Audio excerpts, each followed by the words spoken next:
It's Levi Brackman here with Truth, Jewish Wisdom for Today. Thank you so much for joining. Before we begin, if you like this podcast, please like it, leave a review wherever you listen to the podcast, whether it's on YouTube, whether it's on Spotify, Audible, Apple Podcasts, wherever you listen to it. If you like it, it helps other people find it as well. Please like it or leave a review. Thank you so much. Now that we've got that out of the way, today I'm going to do something special. We're still talking about postmodernism, but since this coming week we complete the tractate of Baba Kama, Masechta Baba Kama, part of the series of those who study Daf Yomi, which is one page of the Talmud each day. We are finishing this major tractate, this major Masechet called Baba Kama. And therefore, as I have done in the past, I'm going to do a Hadran on Baba Kama. Hadran literally means return to you, which is a promise which we make in this prayer, which we say at the end of the completion of each chapter of the Talmud, and also of each tractate of the Talmud, and on the completion of the entire Talmud, we always say, Hadran Allah, I'm going to return to you. In other words, we haven't finished studying it, but we're going to come back to it.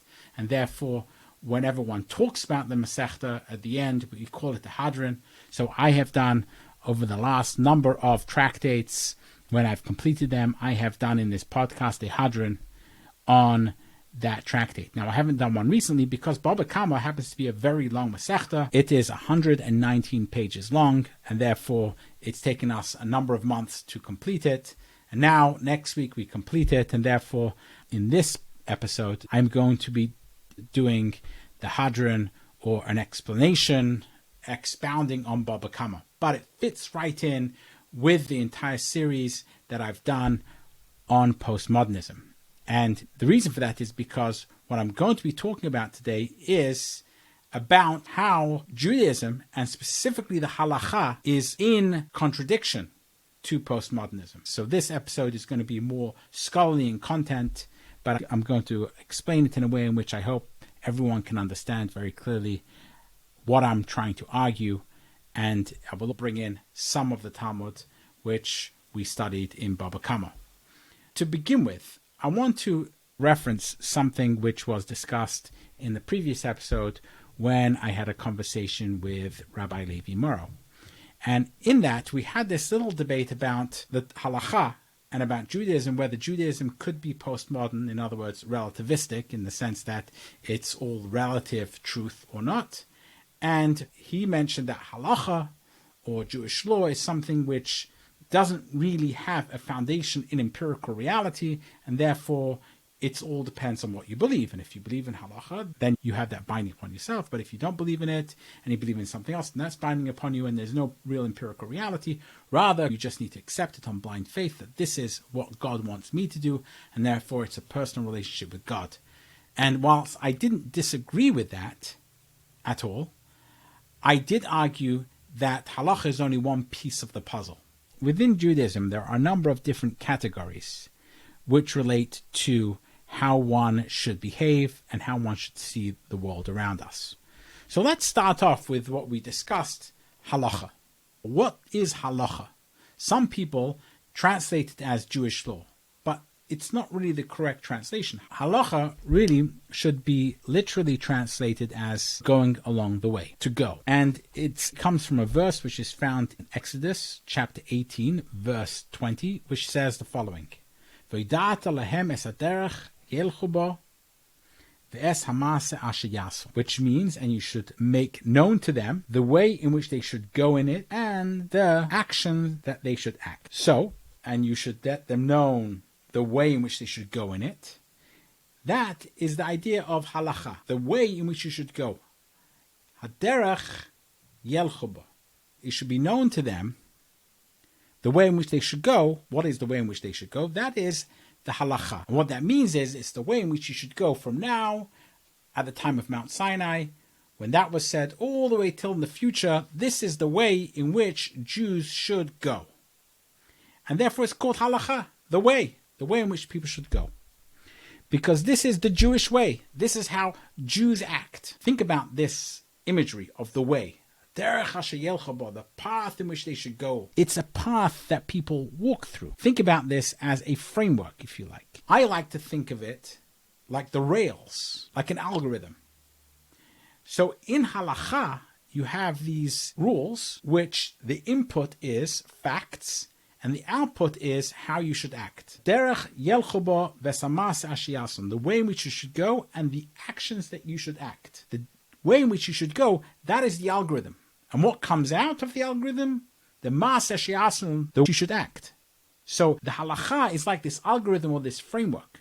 The input is the reality, whatever the facts are on the ground, and the output is the actions that you should act. And the example I'm going to give is what we studied in Tractate Baba Kama. And here we'll study a very brief Mishnah from the last chapter in Baba Kama called Hagoizel Umachil. The story is, someone stole an object, and what happened with the object? He gave it to his children to eat. Then there is a second scenario. He stole an object, and he put it in front of them. And then he dies, and they now have it in their possessions because they've inherited it. Those are the facts. Got two scenarios here. Scenario number one is he stole it, and he gave it as food to his children. Scenario number two, he stole it, and then he put it in front of them, and then he died. They inherited it. What obligation do the children have to the person who he stole this object from? And the answer is, Baturim Milashalim. The children are not obligated to pay back that which their father stole in those scenarios. So again, we've got the input are the scenarios that happened, and the output is whether they're obligated to pay or not obligated to pay, how they should act. The act that they should act. The Gemara then goes into a discussion about this and what exactly took place here. Did the person who was stolen from give up hope, or did he not give up hope? And then there was a secondary question with regard to a change of ownership that took place. Because there is a law which says that if this person who was stolen from gives up hope, and there's a change of ownership, then the person who the object changed into his property would not have to pay it back. So if you have person number one who stole it from person number two, and then person number three acquired it, and person number two who was stolen from gives up hope of ever receiving it back.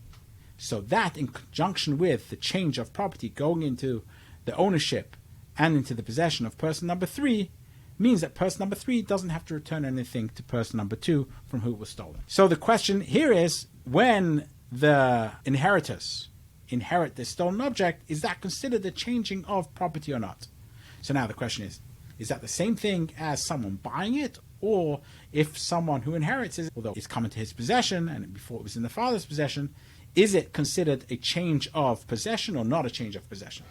That is a question related not to the facts, but how the Halakhah, how the algorithm sees these different facts. In both scenarios, whether a person bought a stolen object or whether a person inherited a stolen object, in both scenarios, one fact inherited it, the other one fact bought it. The question isn't whether the person inherited it or whether they bought it. The question is, halachically, according to this algorithm, is it considered to be a change of ownership to the degree that we would apply the same laws regarding change of ownership or not? And that's depending how the algorithm sees it, depending how the framework sees it. But the facts, the Halakhah never disagrees with. The facts are that one person bought the stolen object, or in this other scenario, the fact would be that a person inherited the stolen object. The Halakhah doesn't make up its facts. How it interprets the facts, and therefore how it will then decide what should happen as a result, the action that needs to be taken, that would be different. And it's important that I make this distinction here, because Halakhah never has its own facts. It's always based on what actually happened, and often it's based on what they think is going on at the time. So for example, when you deal with the laws of Issa v'Heter, so you deal with the laws of Basa b'Chala, for example, meat and milk. If you have a meaty pot, for example, and then you want to make it so that you can put milk in it, then how is it that you will actually kosher that pot? That answer would be based on the science, if you like, of the time of the Talmud, and they decided that, which is exactly how it was absorbed, that's how you get rid of it, and these are how they saw it at the time, based on the facts as they understood it at the time. but they never made up their own facts. The Halakhah deals with the facts as they are, and then the algorithm of the Halakhah, the framework of the Halakhah, explains how behavior is supposed to happen as a result of those facts based on this framework or this algorithm called the Halakhah. That's Halakhah, Jewish law. It's the way, it's the algorithm. There's another category here, and that's the Dayanim, the judges. The judges are the people who make decisions of what the Halakhah should be. The judges, they sit on a Beit Din. A Beis Din is a Jewish court of law, and there's an obligation that there should be judges and there should be a court of law. As it says in the Pasuk, in the verse in Deuteronomy 16, verse 18, it says, Shoftim v'shoitim titn lecha b'chol sharecha. Judges and police officers, you should put for yourselves in all your gates. So you have this obligation to have judges, dayanim, and batei dinim, courthouses everywhere. Who can be a judge? It can't just be anyone. It says in Exodus 21, verse 1, and these are the judgments that I put in front of them. It says, Lifneihem, in front of them. Who's in front of them? In front of them, says the Talmud in Gittin, V'loi lifnei hedyotos, and not in front of lay people. It has to be in front of judges who have the ability to judge. Who are those? There's another verse which says, V'loi sakiru ponim b'mishpat, and you shouldn't show favoritism in judgment. And what's favoritism in judgment? That it has to be a judge who is fitting to judge. It can't just be your friend. You can't appoint a judge because he's the wealthy person. You can't appoint a judge because this is a person who's going to do business with you. It has to be someone who's actually fitting to be a judge. And who is fitting to be a judge? Well, there are certain criteria which a person has to have in order to be considered to be fitting, Hagun, to be a judge. Of course, he has to know Halakhah. He has to know Torah. He has to know what the algorithm, and that is very clear, but there are other things he can't have. For example, he can't be a thief. That should be obvious. He can't be a person who is going to take shoichat, who's going to take bribes.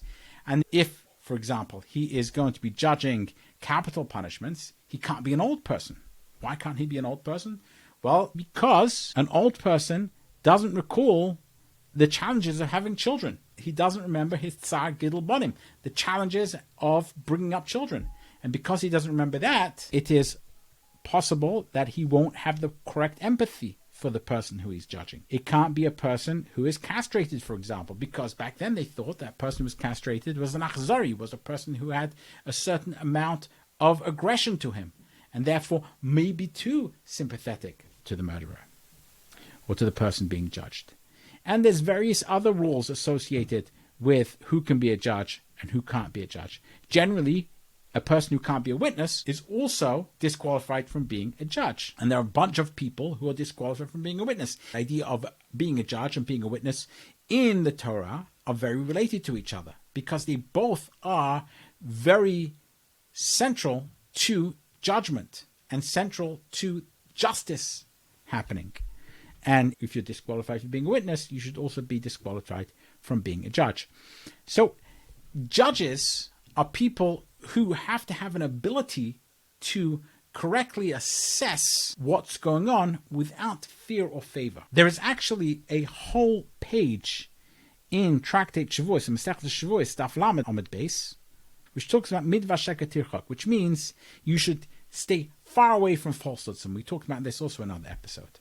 And it talks about all the different ways in which a judge might judge in a way in which is more favorable for one person. It might be his friend. It might be someone who is wealthier. It might be a person who he thinks it's better off if he comes out zakai or innocent or vindicated in judgment. And because of that, he thinks that I should judge this person accordingly, not according to the facts. And that it says you should not do that. Why? Because it says in the Torah, biblical verse, midva sheker tirchak, you should stay away from falsehoods. And keeping far away from falsehoods means that a judge needs to judge based on the facts without fear or favor. So a judge has to not just know the algorithm, but also have the ability to be as objective as possible as he applies the algorithm to the facts. So again, what goes in for Halakhah is facts, and what comes out is how you should act, and who's supposed to judge those facts of how they're applied in the algorithm. That is the judge. Now, as part of the judgment, you have another concept, and that concept is called Drisha and Chakira. Drisha and Chakira also comes from a verse which is found in the Torah itself, Deuteronomy 13:15. Actually, it says this twice, both regarding idol worship. What if a person causes other people in a city to worship idols?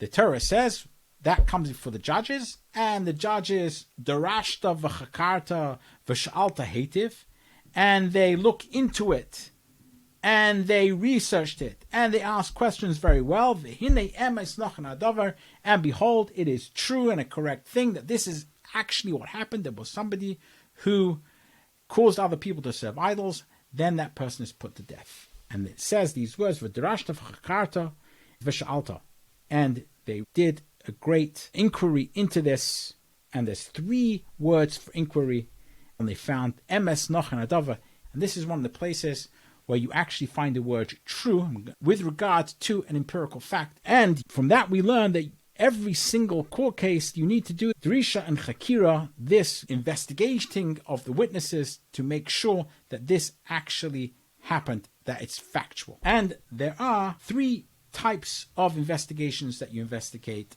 the witness. There is Chakira, Drishos, and Bedikos. Chakira has a lot to do with time. What time did it happen? What day did it happen? What year was it? So every single one of the witnesses are investigated or cross-examined very deeply and separately to know that each one is going to know exactly what time it took place, and they all have to come up with the exact same time. And the number of reasons which are given for why this is, we won't go into that right now. The second one is the drishos. What are the drishos? That's another type of cross-examination, and that is to know exactly what happened. The details of exactly what happened. Did he do this? And did he do that? And how did he do this? And how did he do that? Whatever event that took place, the witnesses are asked regarding the action itself that is being investigated or that is being brought in front of the court. Then there's the bedikos, and the bedikos is much more circumstantial. They might ask, was it a clear day or was it a cloudy day? Was the earth a brownish color? Was it more of a whitish color? To see that each of the witnesses are going to come and say the same thing. But there are 3 types of cross-examination that they're cross-examined to make sure that each witness is going to come up with the same story in cross-examination as the other witness. And there has to be 3 witnesses. So here we have it. There are these 3 things so far. You have the Halakhah, which is the algorithm. Then you have the Dayanim, which are the judges. And then you have the Chakira and Drisha, which is the cross-examination of the witnesses. And for the Dayanim, for the judges, not only do they have to know the algorithm or the framework, the Halakhah, they also have to know how to objectively find what's going on and understand the facts of the case and have the ability to do that objectively as much as possible. And then you have the Chakira and the Drisha, the cross-examination. That's all to find only the empirical evidence to make sure that what is being alleged to have gone on actually went on and that the witnesses are all trustworthy. And then you have the Halakhah, which is the algorithm.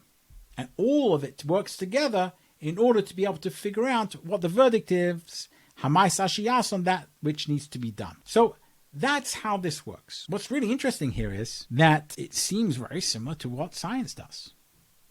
This is how you figure out how things work.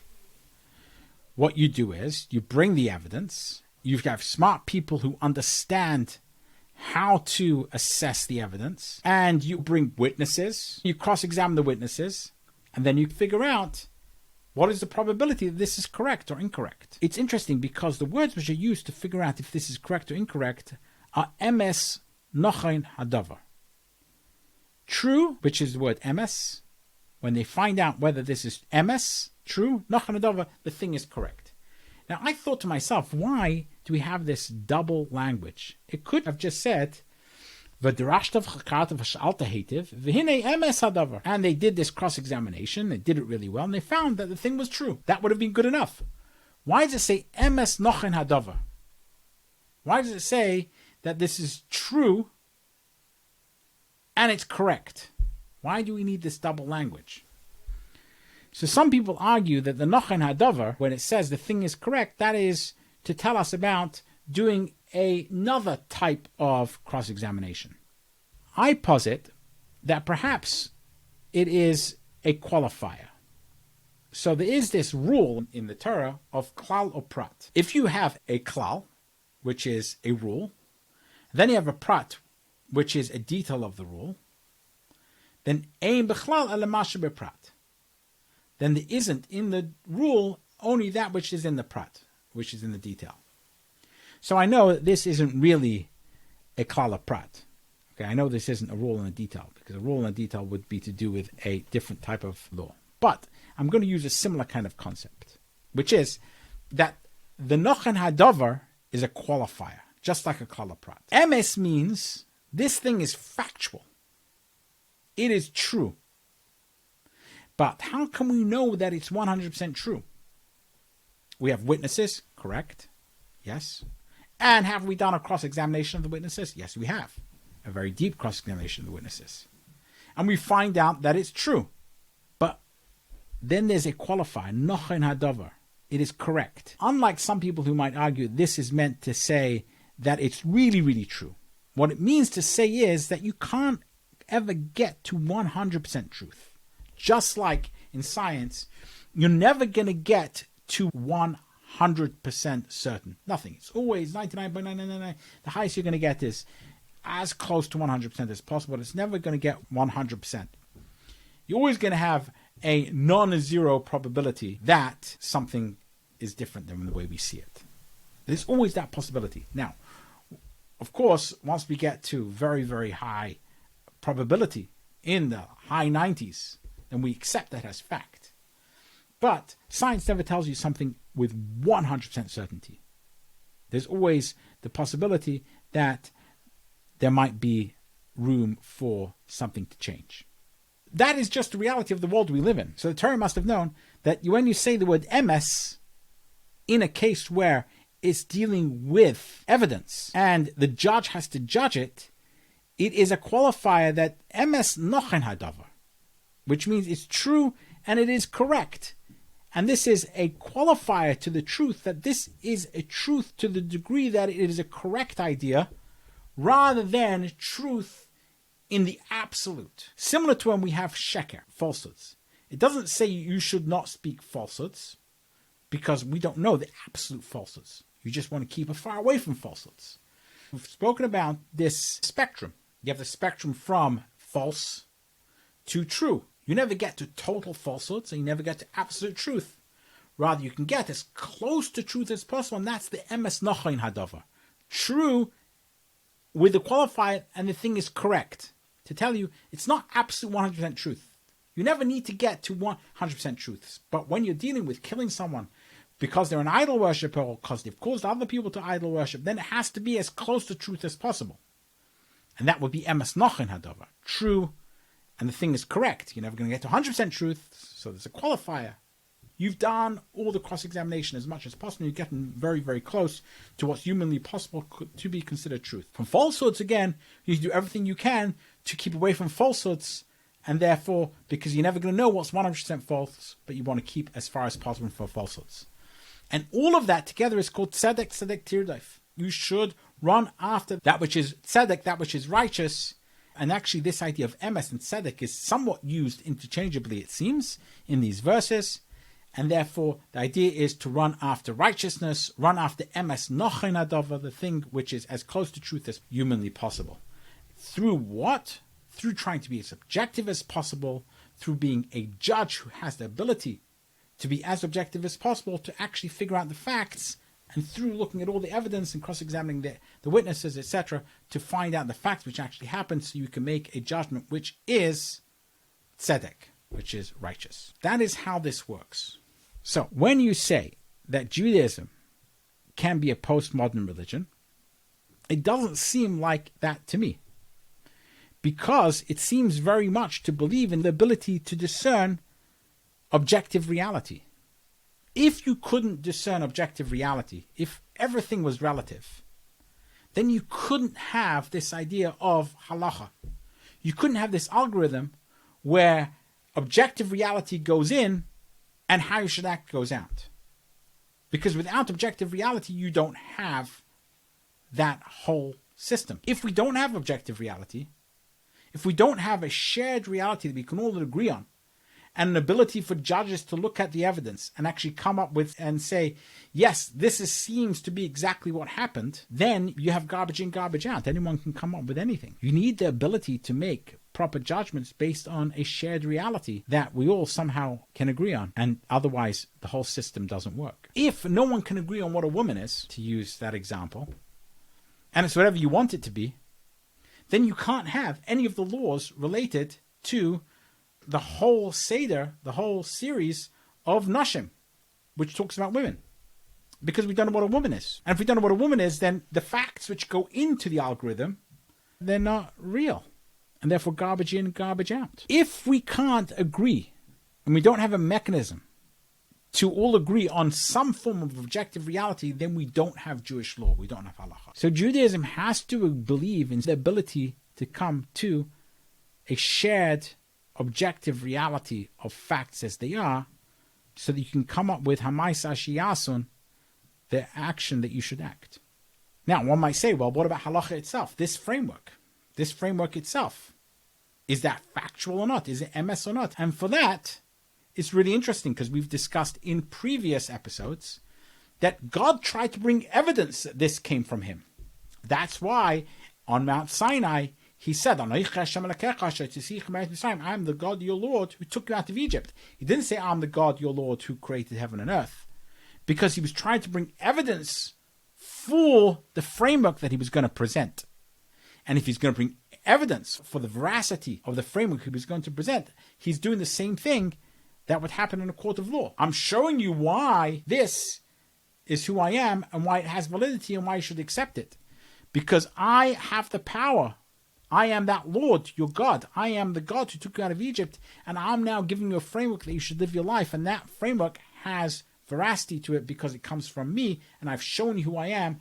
I'm the Lord, your God, who took you out of Egypt, and that's the evidence he's presenting for why you should accept this framework. Now, what about 2,000 years later, 3,000 years later? Should you still accept that framework? That's a different question. You might want to look at the evidence and decide for yourself, and then see whether that's a framework you want to accept or not accept. But it should all be based on the evidence of how a person who's able to be objective can see it and accept it. And it has to have some anchor in reality, in a shared reality that in an objective way we can all accept. Or else the whole framework just falls apart. The whole thing ceases to work. So that is why I think that it's very difficult to argue that Judaism is a postmodern religion.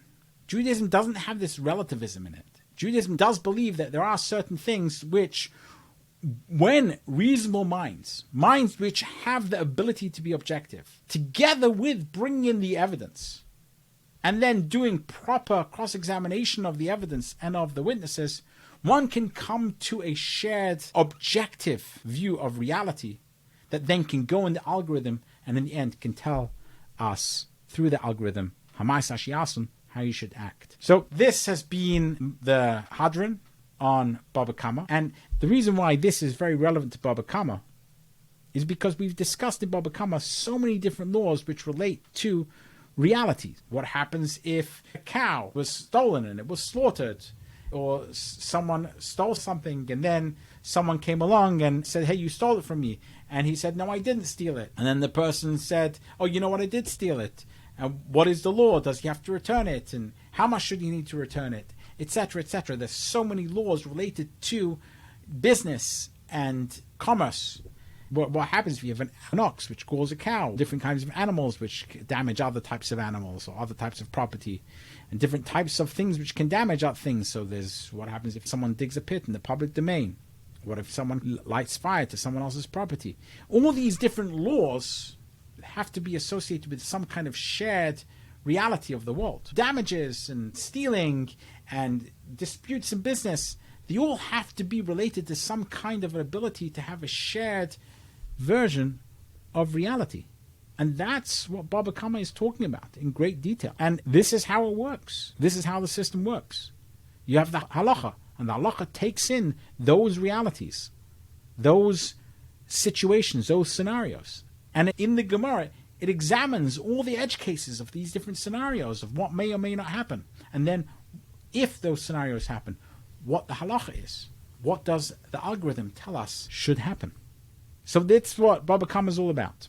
And therefore I thought that connecting Baba Kama with our series on postmodernism and how the whole system of halakhah actually works and how it should be seen in connection with judges and the Beis Din, the courthouse, and together with witnesses and the cross-examination or drush and chakir of the witnesses, and how that all works together with learning one Mishnah from the Masechta, I thought would make a lot of sense for this particular episode, as also an episode within our series on postmodernism and as a Hadran on Baba Kama. I have personally really enjoyed the Masechta. I'm looking forward to the next one, which is Baba Metzia.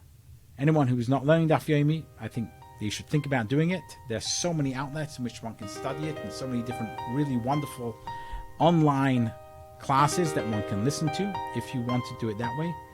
For now, this has been Levi Brackman, Hadran Allah, Masechta Baba Kama, and until next time.